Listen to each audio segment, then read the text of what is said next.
والصلاة والسلام على سيدنا محمد وعلى آله وصحبه وسلم. ساكا واسوحة جمعة ومالين بركيسن waxaan joognaa jaamacadii Camuud background ka iga dambe waxaad korakaysan baabuurtii oo la rarayo oo qalabkii la saarayo ardaydii shaqaalihii oo fuulaysa xisbiyadii qaranka oo raacaya safarkii oo bilaabmaya waa diplomat deegi weeyi dhinaca waa kuwa ka soo safan xagga waa laga rarayo way baxayaan waa bishaarada weyn hawshii maanta sidaas ay u bilaabantay ilaahay idankii guul baan rajaynaynaa sidaas loogu baxayaa hawlgalkii maanta ahaa oo saaka subaxnimadii bilaabmay saynac way amba baxday lughay way amba baxday hadda waxa la marayaa baki boorama haraysa dhisa dhaqsa insha Allah taala u dhamaanayaan waxaan rajaynaynaa guul ardaydana waxaan leenahay nabad ku taga nabad ku soo noqda dirawleentana waxaan leenahay gawaarida aayara qalab qaaliya sidaan ubad qaaliyana waa sidaan aayihii wadankaas sidaan si fiican u dhaqaaleeya meeshii tagayna waxaan leenahay dadka degan martiba leedin yahay waa ubadkiini waa aayihii mustaqbalka soo dhaweeya hayntu haba iska yaraatee qalbiga u fura meelan cidlaadana kaga warhaya waxa la sheegaba ma jirtay waxa weeye waxa muuqda aad daawanaysaan baabuurtii waa taasoo waa la rarayaayo ardaydii waa kuwaasoo way raacayaan oo baabuur walbi lambarkiisa iyo meesha uu tagayo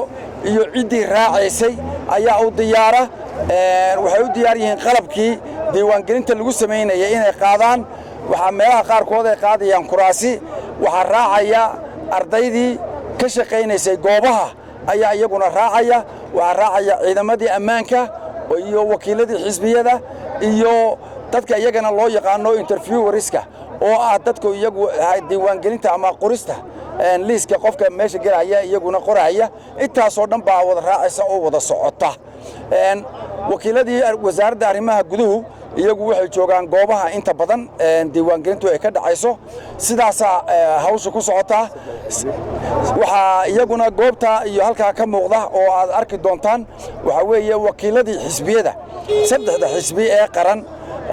ayaa iyaguna wakiiladoodii joogaan oo ay iyaguna indhahooda ku arkaya waxa meesha ka dhacaya iyo hawshu sida u socoto iyagoo sii diyaarsaday markii horeba dadkii wakiilada u ahaa ee goobaha u joogi lahaa ee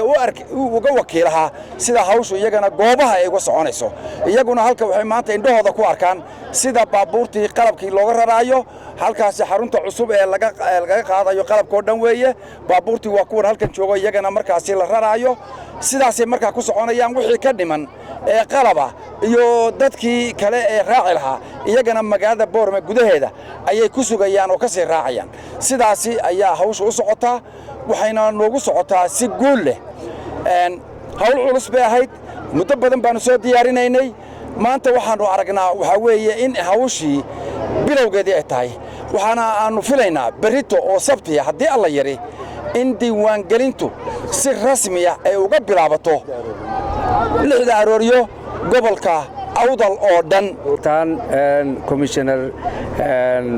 Saciid iyo Maxamuud waa kuwa ka hadlay commissioneradaydu dhawaan dhannahay waxaanu maanta ku faraxsanahay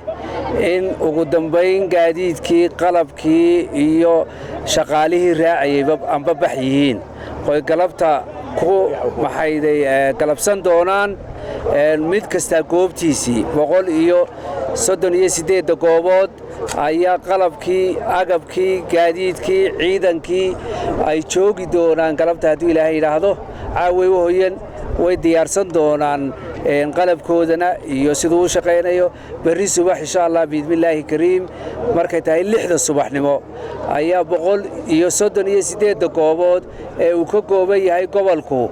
uu bilaabmi doona biidmillaahi kariim oo socon doona 28 maalmood aynu ugu talagalnay ee kala ahaa waxaan u mahadnaqaynaa waxaan mahadnaq weyn uga jeedinaynaa shirkadda weyn ee Telesom taasoo aad iyo aad nooga caawisay xagga isgaarsiinta oo iyadana ay u dhan yihiin qalabkoodii oo aanu tijaabinay oo bari 6 subaxnimo in serverkayga ku wada xidhan oo wada arkaya waxaan kaloo mahadnaqaynaa gaadiidka shirkaddan gaadiidka qaadatay oo si wanaagsan u habaysay